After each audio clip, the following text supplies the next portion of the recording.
All right, got some more breaking news coming in from the NFL. Melvin Gordon signs with the Denver Broncos. All right, left the Los Angeles Chargers last year. He held out for a bigger deal. I think he wanted like $15 million a year. They offered like 12.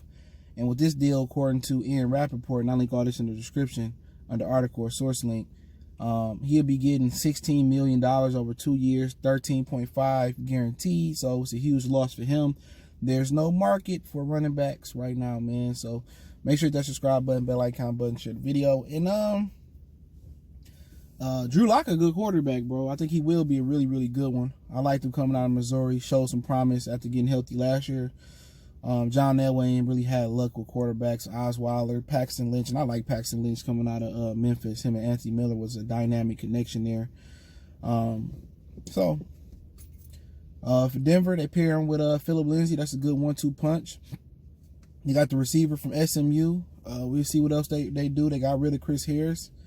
So Vaughn and Bradley Chubb should be healthy next year. So Melvin Gordon staying in the AFC West, but you know, he just don't have no value out there, man. No value. Seemed like he should have took the Chargers deal what they was offering him.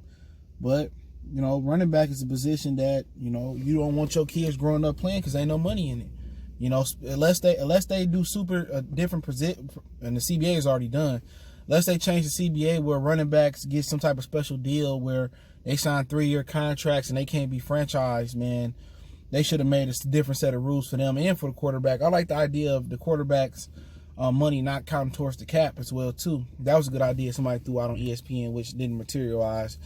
And but Melvin Gordon, good running back.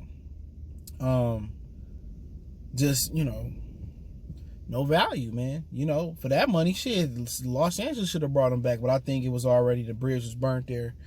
Tyrod Taylor, their quarterback too now, so you know, he ain't really making no money like he should be. Todd Gurley still making $11 million. We just talked about with the Los Angeles, between the Los Angeles Rams, what they paying him and what the Falcons paying him now.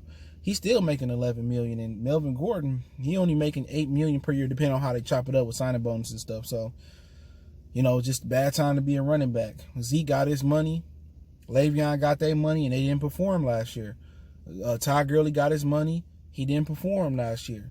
So Michael Thomas got his money, he performed. So Amari Cooper got more money.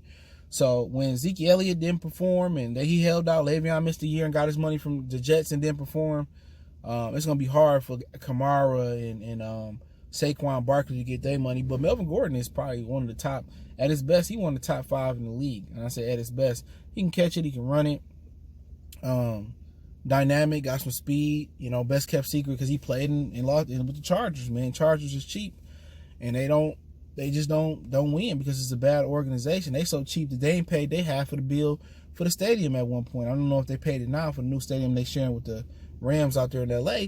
And that's why they was forcing them to try to move to London. So I think Gordon to Denver, it doesn't mean much. Denver ain't gonna probably be no contender next year.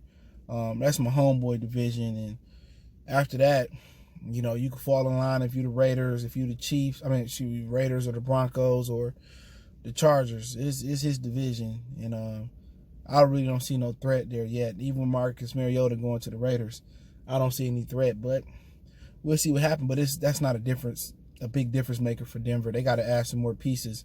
They got to find some receivers. They got to find, hopefully Noah Fant, you know, do well this year. And usually year 2 or year 3 to year 4. Year 1 to 2 or 2 to 3 is usually the jump for a tight end. And, you know, hopefully they figure it out in the secondary and all that stuff. They done got rid of so much over the years, man, with Ware retiring, letting Shaq Barrett leave, and he left the very next year.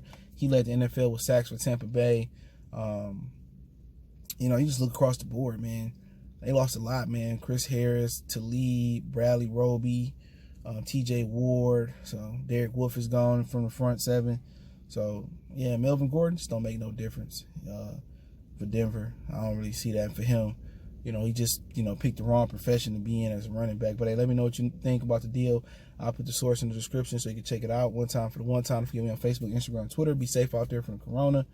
Want to make a donation, Cash App, PayPal there. We gone.